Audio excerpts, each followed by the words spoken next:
আপনারা দেখছেন বার্তা এক নজর। একাধিক ছাত্রীর ভুয়ো ব্যাংক অ্যাকাউন্ট খুলে কন্যাশ্রীর টাকা আত্মসাৎ করার অভিযোগ। এমন দুর্নীতির অভিযোগ সামনে এসেছে মালদহের মানিকচক ব্লকের এনায়েতপুর উচ্চ বিদ্যালয়। ঘটনা ছাত্রীদের নিয়ে মানিকচক থানার পুলিশ দ্বারস্থ বিদ্যালয়ের প্রধান। এনায়েতপুর উচ্চ বিদ্যালয়ের 12 জন ছাত্রীর টাকা 2021 সালেই জালিয়াতি করে তুলে নেওয়া হয়েছে।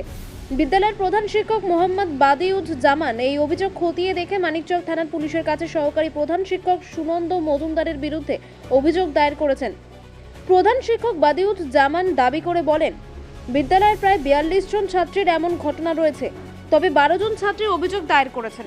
2020 সালে এই সমস্ত ছাত্রীর কন্যাশ্রী প্রকল্পের জন্য ফর্ম ফিল আপ করেছিলেন, কিন্তু তাদের কন্যাশ্রীর টাকা 2021 সালে ধরমপুর এলাকার একটি ব্যাংকের শাখায় ভুয়ো অ্যাকাউন্টগুলিতে ঢোকানো হয়।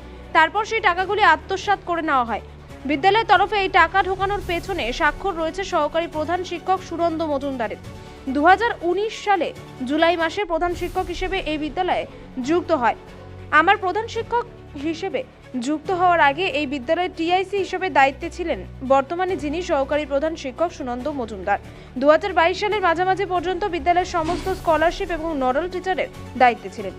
বর্তমানে অনলাইনে এই সমস্ত ছাত্রছাত্রীদের কন্যাশ্রীর যে টাকা দেওয়ার পেছনে সহকারী প্রধান শিক্ষক হিসেবে সুনন্দ মজুমদার সিল সই রয়েছে, কারণ সহকারী প্রধান শিক্ষকের অনুমতি ছাড়া অনলাইনের এই পোর্টাল কোনোভাবে খোলা সম্ভব নয়। এত বড় একটা জালিয়াতির পেছনে তিনি একমাত্র দায়ী। বর্তমানে এতগুলো ছাত্রী আর কন্যাশ্রীর টাকা পাবে না। এখনো পর্যন্ত 2021 সালের কন্যাশ্রীর যে তালিকা তা তদন্ত করে যা বুঝতে পেরেছি, 42 জন ছাত্রীর টাকা তুলে নেওয়া হয়েছে। এই সমস্ত ছাত্রীদের বয়সের ক্ষেত্রেও জালিয়াতি করা হয়েছে। ছাত্রীদের বয়স বাড়িয়ে ভুয়ো অ্যাকাউন্টগুলিতে টাকা ঢোকানো হয়েছে। তবে এই ঘটনায় ব্লক প্রশাসনের তদন্ত করে দেখার পরে ছাড়পত্র দেওয়া হয়। সেখানেও একটি গাফিলতি হয়েছে বলে অভিযোগ প্রধান শিক্ষকের। গোটা ঘটনায় অভিযুক্ত সহকারী প্রধান শিক্ষক সুনন্দ মজুমদারের দাবি, এ ধরনের অভিযোগ সমস্তটাই ভিত্তিহীন। বিদ্যালয়ের প্রধান শিক্ষক দায়িত্বভার গ্রহণ করেছেন 2019 সালে, ঘটনা হয়েছে 2021 সালে। সেখানে এই ঘটনায় আমার যুক্ত থাকার কোনো প্রশ্নই ওঠে না। সমস্ত কিছু প্রধান শিক্ষকের অনুমতিতে হয়। আমার হয়তো শিল সই জাল করে এই ধরনের ঘটনা ঘটানো হয়েছে। টাকা উঠে গেছে? জানতে কিভাবে পারলেন? তো আমরা আমাদের বয়স 17 হয়েছিল, তো আমরা স্যারকে বলে স্যার আমাদের চেক করেন। তো স্যার চেক করেছে, তো আমাদের 2021 সালে টাকা উঠে নিয়েছে।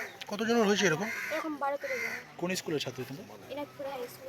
সবার কি টাকা উঠে গেছে? হ্যাঁ, সবারই 12 জনেরই উঠে গেছে। কিভাবে উঠলো টাকা, কি ভাবছো তোমরা? মানে স্কুলের সম্বন্ধে স্যারের সই আছে, তো ওরই সই আছে, তো সই করে বলে উঠে। কোথাও কি যুক্ত হতে পারে সুনন্দ স্যার?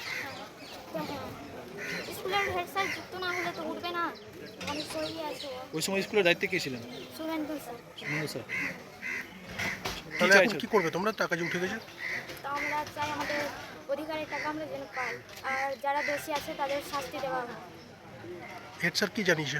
হেড স্যার আমাদের সঙ্গে আছে আর আমাদের জন্য লড়াই করছে। বলেছে ব্যবস্থা নেবে? হ্যাঁ, বলেছে।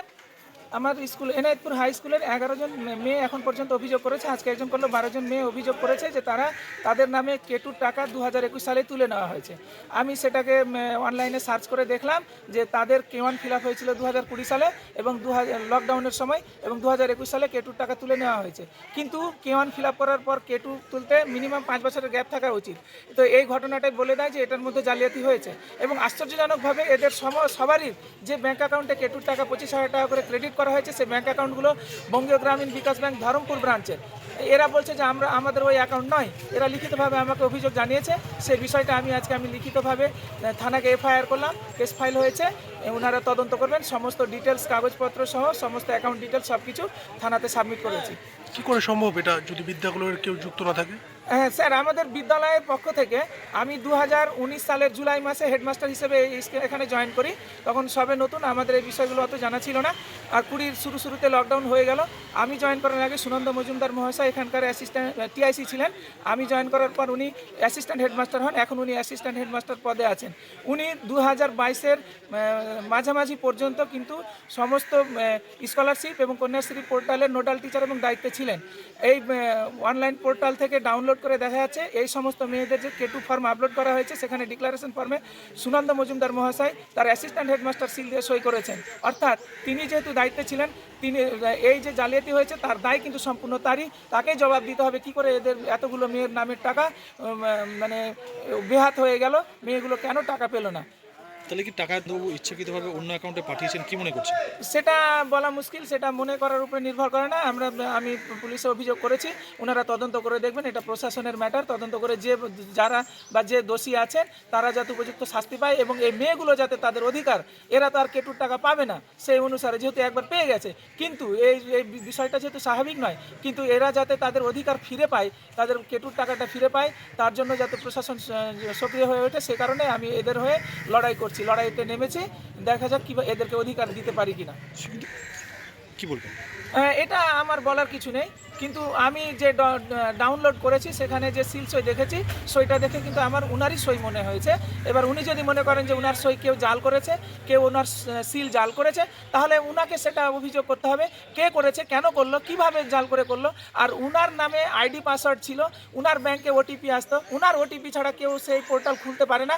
তাহলে পারে কি করে অন্য কেউ সেই পোর্টাল খুলে তার সিল জাল করে, সই জাল করে ফর্ম আপলোড করতে পারে? এটা হতে পারে না। তো উনি অবশ্যই জড়িত আছেন, কিংবা জড়িত থাকার পরেও এখন উনি সাধু সাজার চেষ্টা করছেন, সেটা উনি জবাব দেবেন এবং প্রশাসন সেটাকে তদন্ত করে বের করবে। তদন্ত অবশ্যই হতে হবে, কারণ এতগুলো মেয়ের ভবিষ্যৎ নিয়ে ছিনিমিনি খেলা হয়েছে। এটা হয়তো হিমশৈলের চূড়া মাত্র।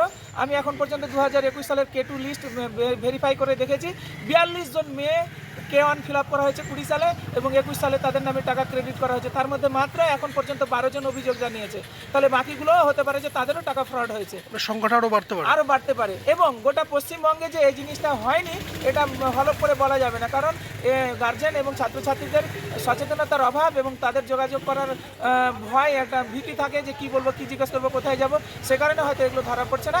আমি জানি আমার স্কুলের একটা বদনাম হবে, কিন্তু আমি মেয়েদের অধিকার ফিরিয়ে দেওয়ার জন্য আমি সেই বদনাম ঘাড়ে নিতে ইচ্ছুক। আমি এগিয়েছি, আমি অভিযোগ করেছি, এর পূর্ণ তদন্ত চাই, দোষীদের শাস্তি চাই এবং মেয়েরা যাতে কেটুর টাকা ফিরে পায় তার ব্যবস্থা করা হয়, সেটার জন্য লড়াই জারি। কন্যাশ্রীর টাকা পাওয়ার জন্য তো একটা বয়সের সীমা রয়েছে, সে বয়স কি কোনো রকম কোনো জালিয়াতি করা হয়েছিল বয়সের ক্ষেত্রে? হ্যাঁ, বয়সের ক্ষেত্রে অবশ্যই জালিয়াতি করা হয়েছে, না হলে পারে 2021-এ তাদের 18 কি করে দেখানো হলো? 18 দেখানো হয়েছে, সুতরাং ডেট অফ বার্থ ওদের চেঞ্জ করা হয়েছে। ওদের এতদিনে 18 হতে যাচ্ছে, অনেকেরই এখন 17 বছর অরিজিনালি বয়স। তাহলে পারে 2021-এ কি করে ওর 18 হলো? অবশ্যই ডেট অফ বার্থ চেঞ্জ করা হয়েছে, ফর্জ করা হয়েছে। ঘটনায় কি ব্লকের কেউ যুক্ত হতে পারে? দেখুন, স্কুল থেকে K2 ফর্ম আপলোড করার পর ব্লককে ফিজিক্যাল ভেরিফিকেশন করতে হয়। ব্লক সেটা ফিজিক্যালি ভেরিফাই করে দেখে যে মেয়েটা অবিবাহিতা কিনা, পড়াশোনা করছে কিনা। তো সেই ক্ষেত্রে সমস্ত ফর্ম ব্লক ফিজিক্যালি ভেরিফাই করে ফিজিক্যাল ভেরিফিকেশন ফর্ম আপলোড করেছে এবং ছাড়পত্র দিয়েছে, তারপরে টাকা ক্রেডিট হয়েছে। সুতরাং এখানে কিন্তু ব্লকের অবশ্যই দায়িত্ব থেকে যায় যে ওনারা কি ভেরিফিকেশন করার সময় এই বিষয়গুলো খেয়াল করেননি, বা সত্যি কি মেয়েদের বাড়ি যাননি। যদি মেয়েদের বাড়ি গিয়ে মেয়েকে জিজ্ঞেস করে ভেরিফিকেশন করে থাকতেন, তাহলে তো সেই মেয়ে বলে দিত যে আমার এখন 18 হয়নি। তাহলে এখানে কিন্তু অবশ্যই ব্লক পুরোপুরি নিজের দায়িত্ব এড়িয়ে যেতে পারে না, অবশ্যই তাদের ফিজিক্যাল ভেরিফিকেশনের কোনো ঘাটতি ছিল। আমার নাম আমার নাম মোহাম্মদ বাদিউজ্জামান, আমি এনায়েতপুর হাই স্কুলের প্রধান শিক্ষক।